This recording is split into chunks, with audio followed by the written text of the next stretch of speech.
নূহ আলাইহিস সালামের কাছে এক মা এক বাচ্চাকে কোলে নিয়ে আসছে। কাকে? বাচ্চাকে কোলে নিয়ে এসে নূহ আলাইহিস সালামকে বলে, ইয়া নবী আল্লাহ নূহ উদউ আল্লাহ আলা, আমার বাচ্চাটার জন্য একটু দোয়া করেন যাতে আল্লাহ তার হায়াত বাড়ায় দেয়। তো নূহ আলাইহিস সালাম বললেন, কাম আমরুহ, বয়স কত তোমার বাচ্চার? বলে সালাসুমিআ সানা, 300 বছর। কোলের বাচ্চার বয়স কত? অনেক হায়াত পেত তো।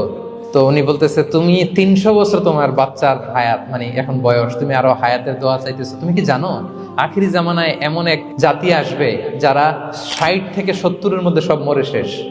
300 বছর তোমার ছেলের বয়স, তুমি লম্বা হায়াতের দোয়া করো। তুমি কি জানো শেষ জামানায় এরা 60-70-এর মধ্যে সব মরেই যাবে? এই মহিলা তো অবাক, তাই নাকি 70-এ মরে যাবে?